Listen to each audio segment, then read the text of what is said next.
All right, so this lab is the chemical reactions lab, and in today's lab we will be observing a number of different types of chemical reaction. And to get us started, I would like you to look over the purpose of this lab, which includes to observe different chemical reactions, describe reactions with balanced chemical equations, and to classify reactions. For this, we're going to be using a test tube rack. In fact, I'm going to have two test tube racks here to make things go a little more quickly. And we're going to be going through a number of different reactions with the test tubes and a very small amount of each chemical.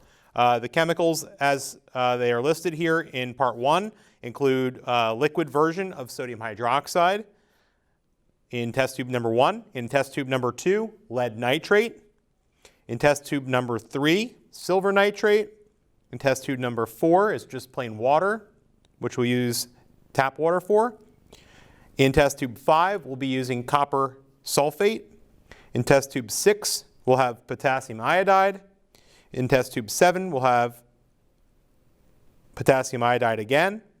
And in test tube 8, we'll have sodium hydroxide in a solid form. For each of these, we're going to be pouring them and observing the different chemical reactions that take place. We'll be looking for things like color change, the production of heat or cold, the bubbling or effervescence process when reactions are taking place and gases are being released, and we'll be recording these on our data table. For these reactions, we have a number of these different bottles. Each of them are labeled by their chemical formulas, not necessarily their chemical names. And of course, I'm wearing proper goggles here as we watch these reactions take place. So, and I have another camera right here, which I'll be using at times to show you the chemical reactions a little bit more closely. So in our first reaction, we're going to be referring to our lab procedures. And we'll be working with test tube number 1, and we'll be also observing how it combines with test tube number 5. So the first thing we're going to look for is this sheet. And on this sheet, we're going to be looking at sodium hydroxide plus copper 2 sulfate. So we need to get those out. So we've got to get our sodium hydroxide, NaOH. And we have to get, and that's a liquid state, and then we have copper 2 sulfate, and I just know copper 2 sulfate has this blue color right out the gate. So to help us here, we're going to keep track of these.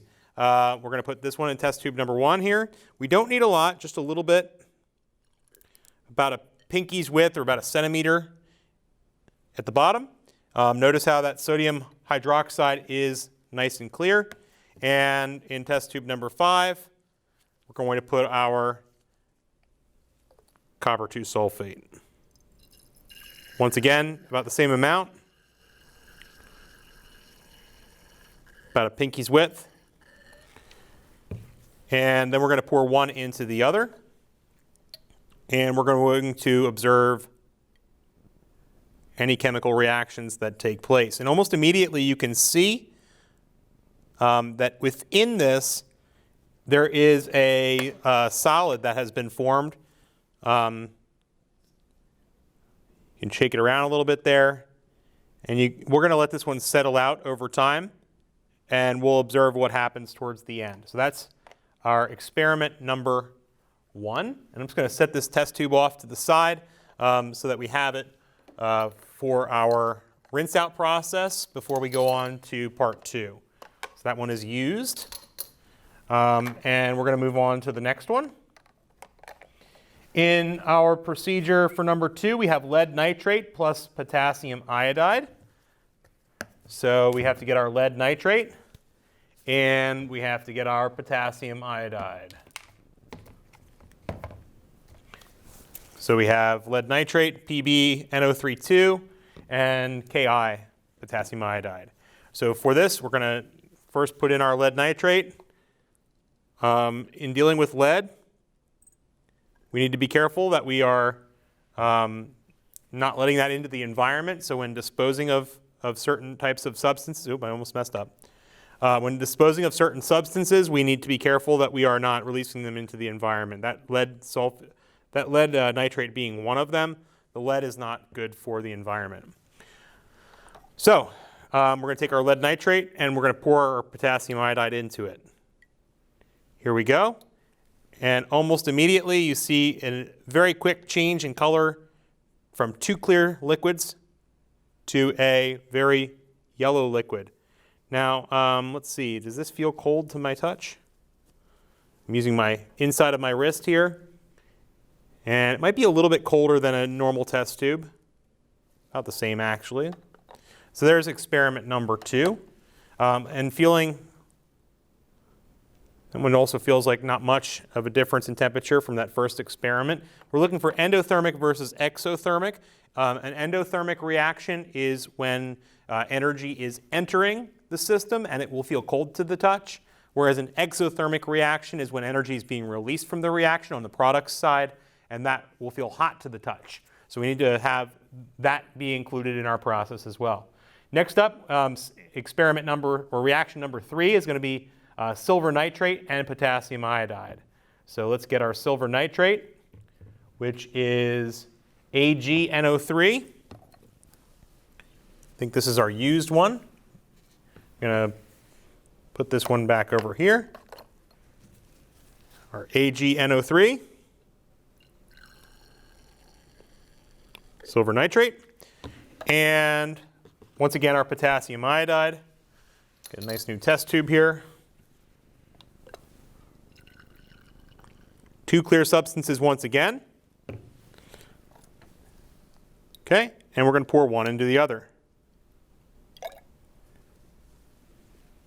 All right, so kind of a cloudy, I think that yellowish color might be from the last reaction. Let's double check that. Let's see. We'll try this one again. New reaction.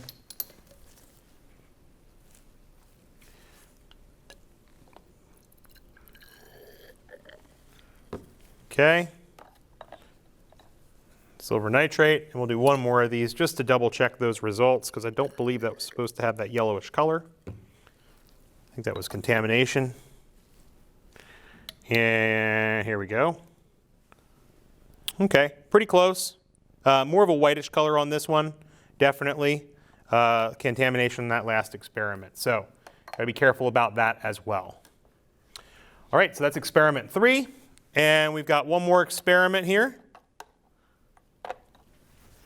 Let's feel that last one for temperature quick. Don't feel any major difference compared to the normal temperature of the thing. So last one here, water and sodium hydroxide. So I'm going to get some tap water quick. Ideally, you would use distilled water.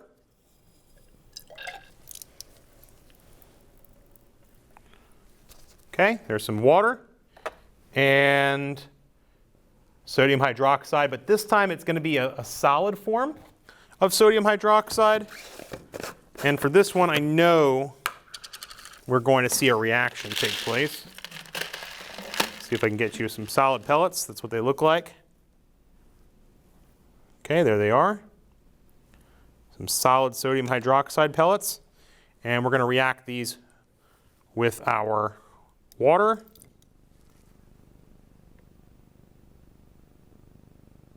And if you can make it out just right, you can see it's got that kind of weird hue to it. I'm going to close this up so I don't breathe it in.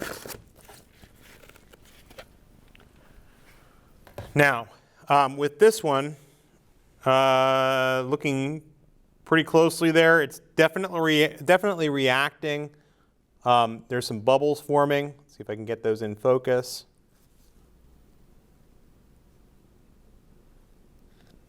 Here we go. And while it's reacting here, I can also feel definitely a temperature change. So those are our first 4 reactions.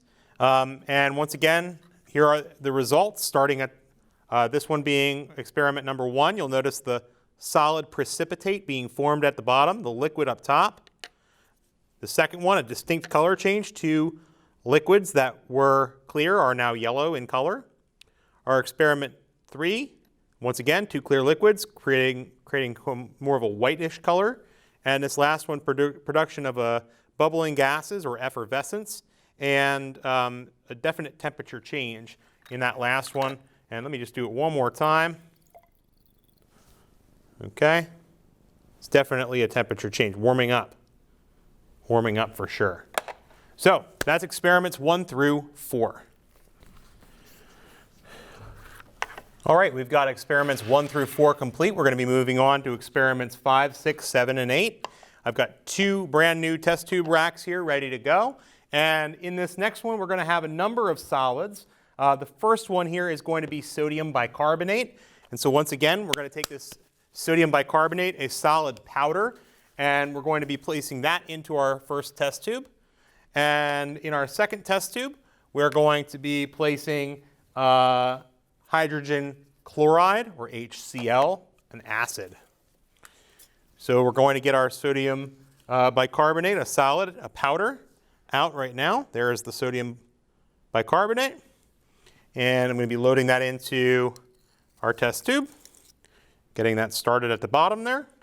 And we're going to close that up once again so I don't breathe in the powder. And we're going to find our HCl, our hydrogen chloride. There it is. And we're going to be placing that into another test tube. Here we go. So there's our clear hydrogen chloride, our sodium bicarbonate, and here we go.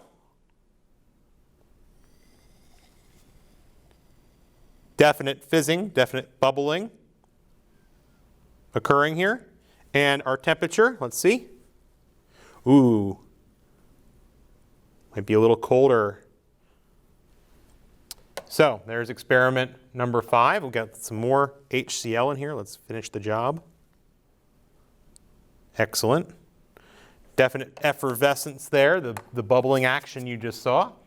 In our experiment number 6, we've got barium chloride plus sodium sulfate, barium chloride.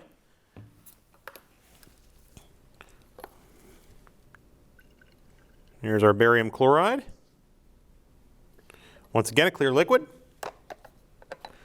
And our sodium sulfate, also a clear liquid.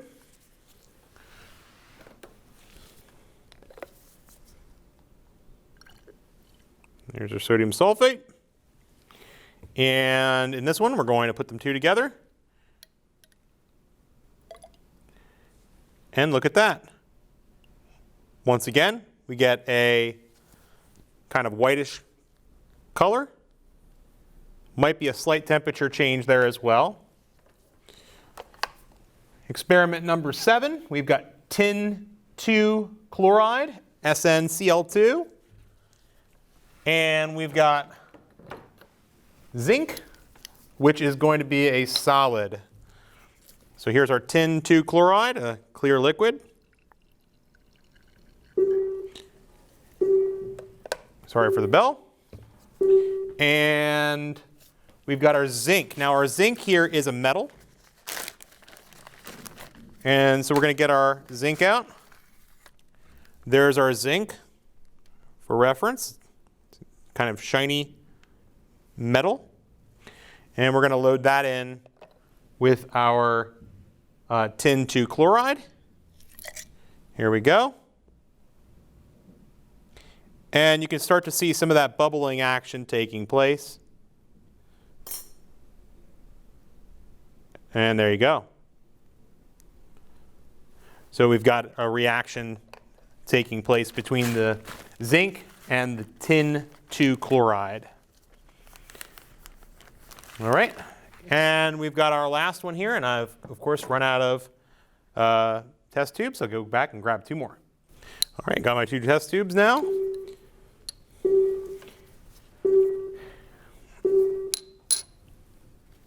In our last experiment, we're going to be taking sodium nitrate, which is a kind of powdery little beads. There they go. A few beads just fell. And we're going to be placing that into our test tube first. There they are. The little beads in the bottom. And we're going to be placing on top of that just regular old water. So we'll get another test tube with some water in it.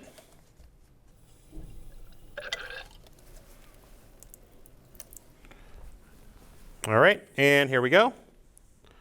Water into our ammonium nitrate.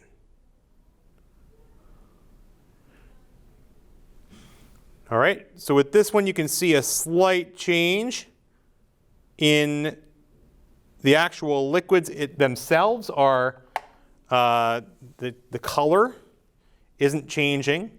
There doesn't appear to be bubbling, but there is this kind of weird effect. And oh, is that cold? Okay, much of a change in temperature with that last one.